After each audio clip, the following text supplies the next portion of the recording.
Well, Anwar set sail with the oldest marine model and radio-controlled yachting clubs in North America. I already hear the laughter. That just looks like fun.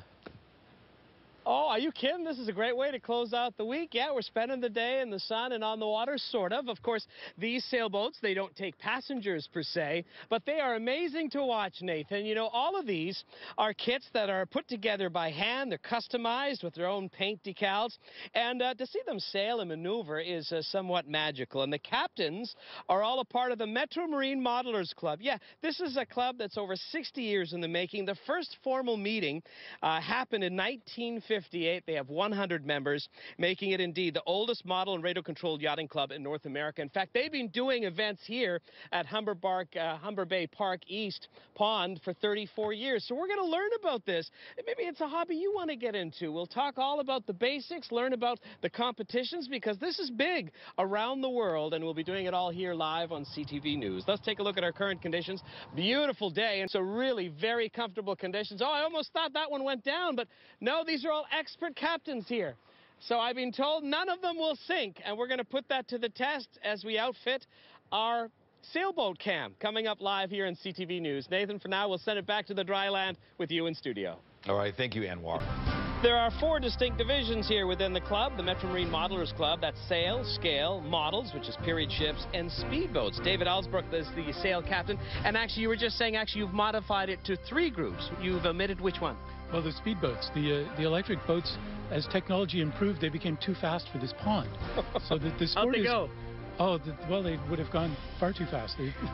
So they've moved somewhere else now. And how do these work? I mean, I know you rely on the wind, so it's not a motor per se? There's no motor propelling the boat. There's only 2 servos. One turns the rudder, and the other one trims the sails in and out to match the angle of the wind. Isn't that something? So it all works in unison, and then you have a beautiful sail on the water. We're going to find out more with your full forecast as we broadcast live here at Humber Bay Park East Pond. More coming up in minutes. That's very cool. Look at the sail in itself. Welcome back. Let's talk about that forecast, Anwar. It's always nice to be by the water on a summer day.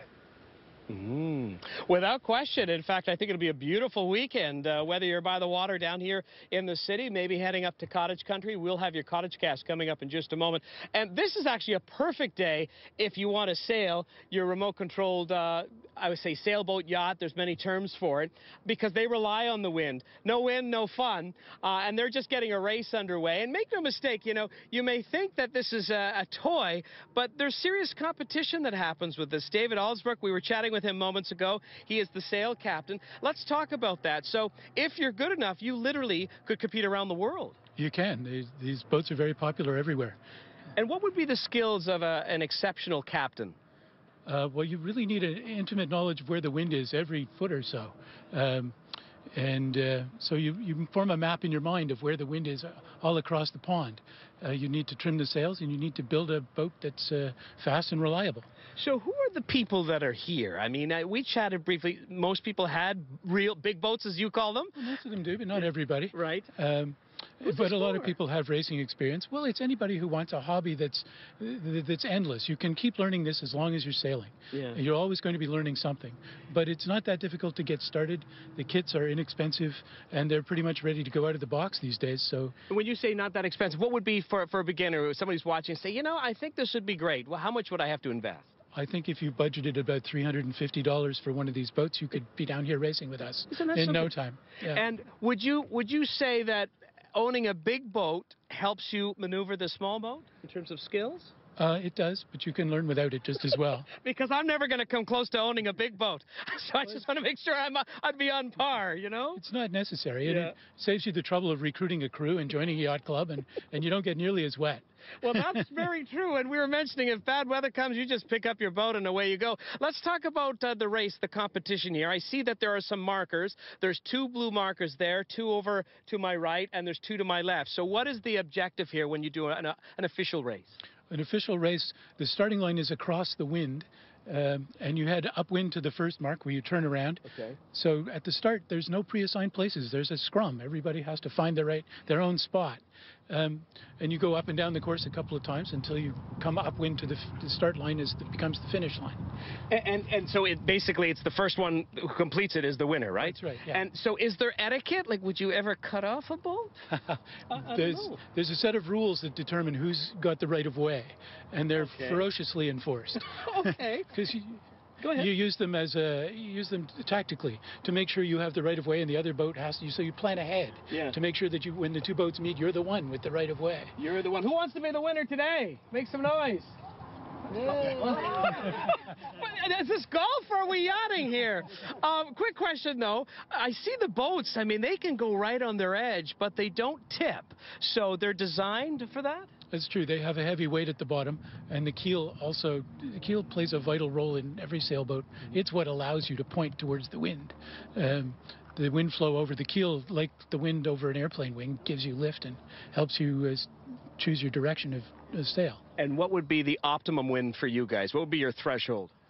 I think sailors are never satisfied. We can always find something to criticize in the wind. As long as the boats are moving, we're happy, but the faster, the better. Okay, well, let me just ask again. If you're having a good time, the conditions are great, make some noise! Okay. I'm reaffirmed. This is good. Let's take a look at your forecast. We are live with the Metro Marine Modelers Club here at Humber Bay Park East. We're doing some sailing on a beautiful Friday afternoon. More live on CTV News. We are hanging out with the Metro Marine Modelers Club here at Humber Bay Park East. I got it. This almost looks like a mini regatta, Dave. It is. Well, that's what we normally do. Is we get together and run a series of races about 4 times a week, and it's a lot of fun. And weather, I know you need wind. What about rain? Is it you aim for the most optimal conditions, or it doesn't really matter? We generally go home in the rain, but you can sail in the rain if you're really keen. You don't get as wet as if you were on the boat and the waves were washing over you. You can wear a hat and put a plastic bag over your transmitter. And then you're good. Go. Yeah. Isn't that something? So we're going to let you know the website if you want to perhaps join in with the Metro Marine Modelers Club coming up in just a moment with your Cottage Cast. Stay with us as we broadcast live on CTV News at noon. There's no sale on this one. Let's check in with Anwar now. I'm trying to figure out, Anwar, who's winning this boating little competition there? You know what? The real competition lasts for several minutes, as long as 10, is that right? Give or take. So, you know, right now, they're just sailing. And, hey, if you can do it, why not? And I should let you know that, you know, everybody's welcome here at the Metro Marine Modelers Club. Whether you're a beginner, man, woman, child, doesn't matter. You can check out the website at metromarine.org if you want to become a member. And you may want to partake this hobby. In fact, Mike over here just joined, what, about 5 weeks ago? Yeah, about 5 weeks ago. And what drew you here? What's in it for you? I like the fact that there's a lot of camaraderie here, and the fact that sailing is a lot less stressful than, say, flying an airplane. Yeah, do you do that as well? Yeah, I did that. What, now, are you talking, as they say, the big boy plane? No, the little boy plane. The little boy plane. Yeah, the little radio control planes, but I find them less stressful. You can take your eyes off it for a couple minutes. Sure. I agree with you. My stress dropped down the moment I started this show. Thank you for that. Today, we're live here with the Metro Marine Modelers Club. I'm going to post some images and more information on Instagram and Twitter. Guys, thank you so much for having us. And for you at home, have yourself a wonderful weekend.